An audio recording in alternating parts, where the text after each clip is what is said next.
Babala ko muna sa Pilipinas, sa tanin. Down came the rain and was the spider loud. Out came the sun and left the hunting man. The hipsy pixie spider climbed up the front. This is a cop. This is suspicious, bro. America Horror Movie Video. This is so pretty.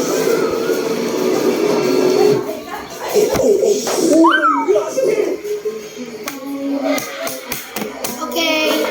Gano'n mo? This is Kitaki Tunnel. Dati itong daanan ng tren na naitayo taong 1927 at natapos taong 1928. And this tunnel is almost 444 meters long. Ang mga gumawa ng tunnel na to ay mga slaves. Na ibig sabihin, mga empleyado pero hindi sila binabayaran. Kahit pag na sila o may na-aksidente pa, ay kailangan pa rin nila tuloy ang kanilang ginagawa. Karamihan sa mga trabahador ay nakasakit. At yung iba ay hindi pa sila mismo namatay. And the most tricky part is, many years ago, may babae na pumatay sa tunnel na to. Ngayon, nakita pa rin nila ang babae na pag-alagaan. Awan.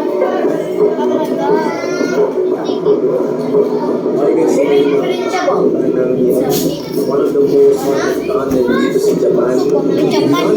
Sobrang silang namin dito at wala kami kasi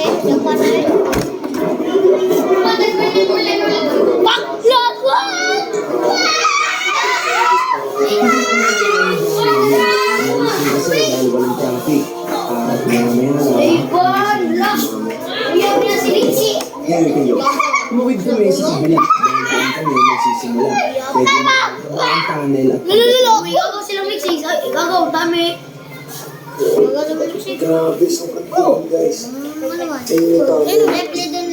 Lumapit na ako para pumasok at explore ang loob ng tunnel. Kasi man may wala si Jalon. Wala si Jalon no. Wala si Jalon pero third kasi May sa kasukan at labasan ng tunnel para maiwasan ang aksidente. Naglalakad kami papunta sa lokasyon na madalas nakikita na tayo ang isang babae nang biglang may marinig kami isang ulong ng paparating na sasakyan. Dali-dali kami sumabi. Hindi mo gudugma. Nag-ibot mo na sa YouTube. Ale, God, ipakita, God. Kisa tong gabi. Kita, God, hindi. Kisa tong no, sis. Pero hindi.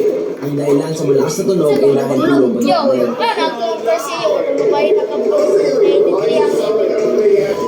Napakagigid lang ng tunnel na to. Pero napakahaba at talagang maeko sa loob. Meron ding ilaw para sa mga dumadaan. Meron rin itong mga markings at maya-maya lang narating na namin ang lugar kung saan may nagtagong babae. Wala, pero siya na lumabas ng marinig na sasakyan. nagising na. Hindi na kami nagtumpik-tumpik pa at sinimulan na ang investigation. Ilisdan niyo mo pa. Hindi naman na Nagsimula mabalik. nang magtanong si Steve at nang damputin ko na ang camera para iputok saan nandito. Ito ang nangyari.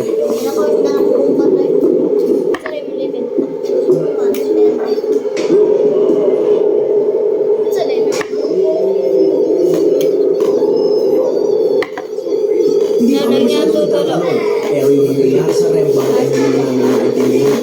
Pero kung ano na-detect siya at sa ganitong kaso, malapit ito sa kanya. Ayaw talagang tumigil hanggang sa may isang tanong na itinanong si Steve.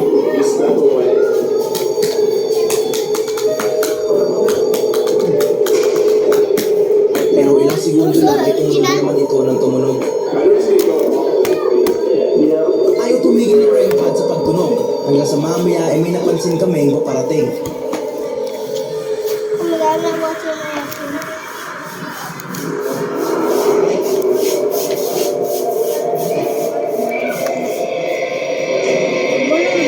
What's it called? Oh, really? I don't know. Those are red lights on top.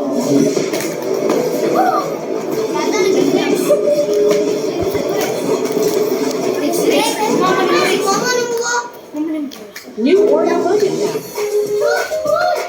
Available in vanilla and chocolate. Oh my God.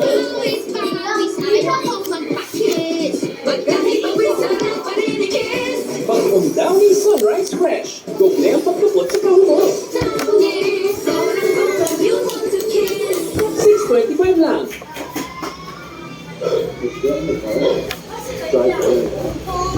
Steady pa. Sinubukan namin tingnan kung nung baba ang nakita namin polis. Ay sasakyan na rin kami para hindi kami malata. Pero wala kaming nakitang polis paglabas namin ng tunnel. Kaya bumalik kami nung nakita namin wala na rito ang mga polis. Pero isang palaisipan kung bakit hindi tumuloy kung polis man sila. This way they turn around. Because when we saw them, you run, right? And they were like thinking, oh, where is they run? Habang nag-aantay ng green light, ay may mga tinasasakyan sa sobrang suspicious talaga nila.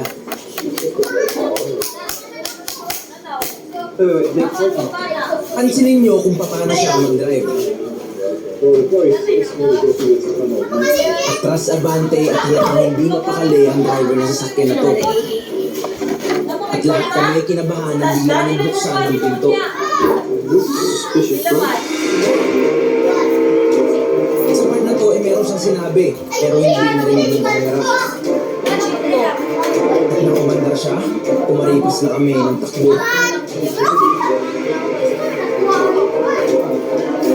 So yun ang nakakapagod. Yung mga ganun. Kasi hindi mo alam kung saan mo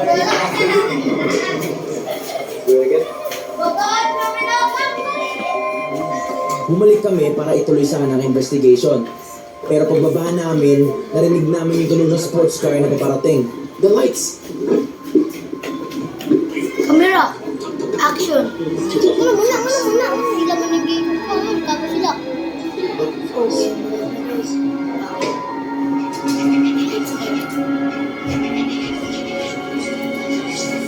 Tuminto siya sa harapan namin bago tuluyan dumiretso. Buti na lang walang tao sa loob ng kotse. Guys, they were looking for us. Let's get out of here. They're just hop inside the car. Hop inside the car, guys. Dali-dali kami pumasok sa loob para sana umalis na. Hindi sinaharap kami ng mga kotse ko lang.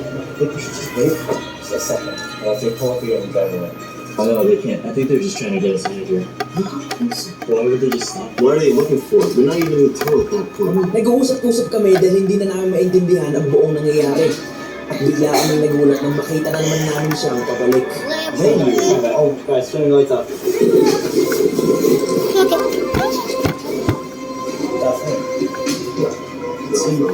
That's the guy's hand right now. Yeah, he's trying to find us, bro. Wait, He's trying to find us, bro. Pagod ninyo. Awa. Pagod. Ay, wala. Ay, pupo. Stop. That's him. Hindi na. Oh, boy, tao. Tao eh. Yeah, he's trying to find us, bro. Wala ba ito? Ay, tao ba? Yo, let's get out of here, bro.